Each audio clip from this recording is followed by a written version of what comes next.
I'm going to share with you what Choosing Wisely Africa is and what have we been able to do over the recent years that Choosing Wisely has been initiated. So Choosing Wisely is a campaign that was started by the American Board of Internal Medicine. This was aimed at starting a conversation between among physicians, patients, and also healthcare policymakers and different specialties in the US. However, this has moved on to different other continents, including Africa, of course. That's why we're here sharing about this. There are different applications of Choosing Wisely, not only in oncology, but in other disciplines. In oncology, we can apply Choosing Wisely in research, screening, early detection, and prevention. We can apply Choosing Wisely in diagnosis and also treatment. We can apply Choosing Wisely in how we fund healthcare. We can also apply Choosing Wisely in healthcare workforce, so training of human resource in health. As I said, this initiative started in the US with American Society of Clinical Oncology starting, and then the American Society of Hematology. They published their different practices that they believed were harmful and not to be practiced in the US in these two specialties. And after that, in oncology again, the Canadian colleagues also published their 10 list of oncology practices that should be avoided in Canada. And also India, which was the first outside the North America to publish their list of practices in oncology that are of low value in cancer care. So, as I talked about value in oncology or value in cancer care is really about maximizing the quality of care that we are giving, minimizing the harm or side effect of treatment you are giving, and also making sure the treatment you are giving to our patients are of low cost. So basically what we are looking at in terms of quality is we try to improve survival. So what we are trying to say is we improve the practices that we are having in oncology in Africa should be practices that improve survival, overall survival of our patients, improve the patient experience through the journey of cancer care, improve functional recovery or quality of life, but at the same time, minimize the complication of cancer care, pain, and also long-term disability. Doing at the same time, the denominator of this is also looking at the cost of the cancer care we are giving to our patients. So whether it's patient-borne cost, third-party payers, whether a patient have insurance, sometimes in our practices, when you ask a patient whether they have insurance, sometimes you close your eyes and say, you know what, they have insurance, they can pay whatever they can. And then we actually prescribe drugs that are very expensive to our systems, including also insurances. So Choosing Wisely looks at increasing the value of cancer care, as I said, and stressing again, improving the quality of care that we're giving, minimizing the side effect, but also reducing the cost of care that we're giving to our patients. So that is the principle and what we base on in Choosing Wisely movement. The intervention that we are targeting, if you're able to read there, are some of the interventions that basically have no benefit. And as oncology practitioners, we know that in our practices these days, we have some interventions that have no benefit, but they are pushed, and sometimes we actually practice them. We also target practices that have marginal benefits. You can find a drug that is improving OS by only 3 days, or a month or 2 months. So we are also targeting these in asking practitioners on the continent to reduce these interventions. We also look at the targets, also the intervention that have benefit that sometimes are unclear. So we have intervention that increase, PFS, but doesn't improve OS or doesn't improve quality of life. We also target interventions that are not desired by patients. So we have this. If you discuss with your patients, sometimes they will have some of the practices that we do that are not desired by patients. There are some also interventions that duplicate services or tests. And these are also what the Choosing Wisely movement is trying to advocate, that are abolished and not practiced on the continent. Equally, we are looking at practices that have alternatives that are cheaper, but with the same effect. So overall, this is what Choosing Wisely is trying to do, targeting all these interventions that are practiced on the continent that we feel should be minimized. So basically, low-value practices, costly and sometimes harmful practices are what the Choosing Wisely movement is trying. So some of the examples, and for those that are practicing on the continent, you can probably agree with me here that there are some patients that we actually treat when they're at the end of life, and you find that they are dying while we are infusing them with chemotherapies. So, and this is something we shouldn't really be doing. There is a study by colleagues that show that 60% of patients that we see actually who die in our wards, they are dying during their chemotherapy infusion. And this is what we are saying in Choosing Wisely, that we should stop some of these practices. Again, patients with early stage breast cancer, doing metastatic workup for these patients is also evidence show that this is a practice that we shouldn't be doing. So these are some of the examples that we are targeting as Choosing Wisely Africa. So with all that in background, we asked ourselves whether Choosing Wisely in oncology is needed in Africa. And of course, the answer was yes. One is because the cancer burden in Africa is increasing. Two, we all know that we have limited resources, at least dedicated for cancer care.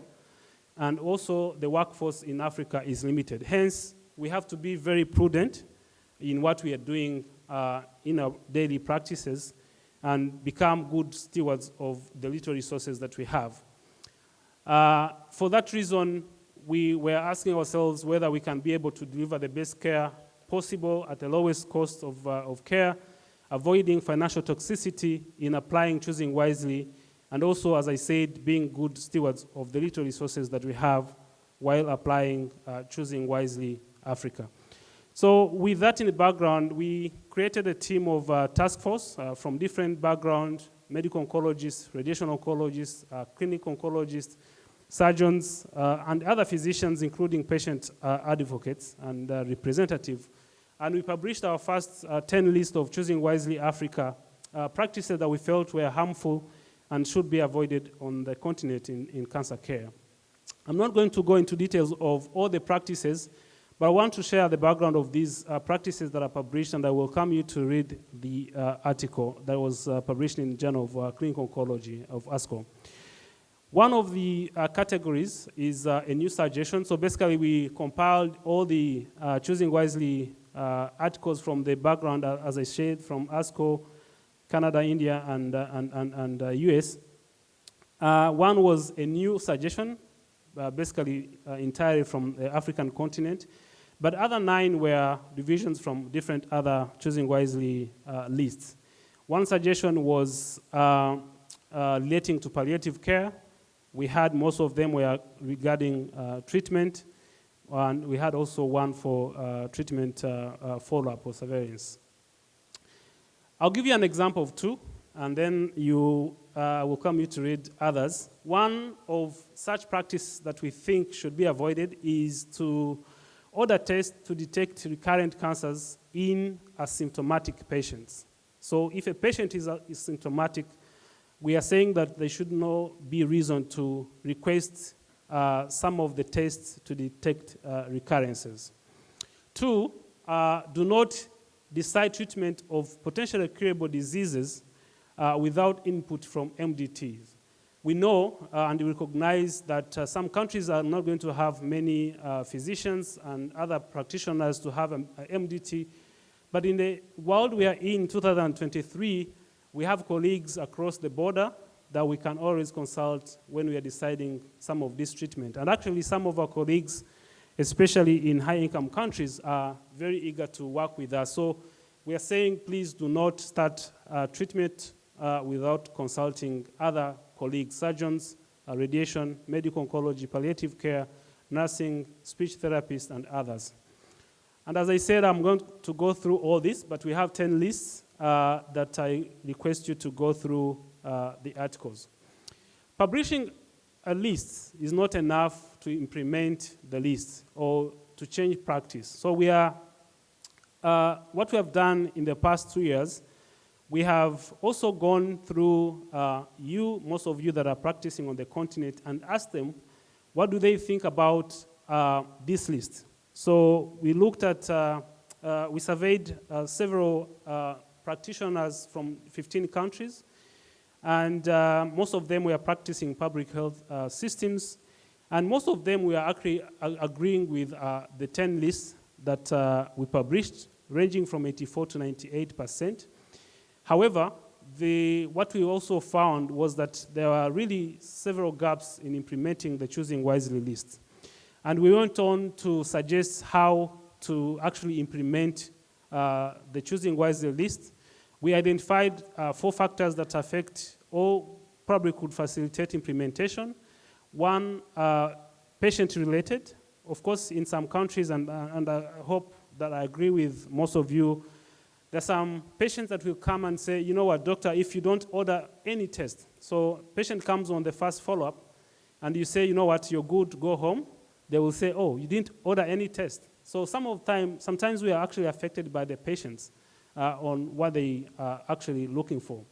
2, there is also healthcare provider issues. Some of our countries right now, we have several litigations because a patient didn't feel that you did the right thing, and they take you to courts.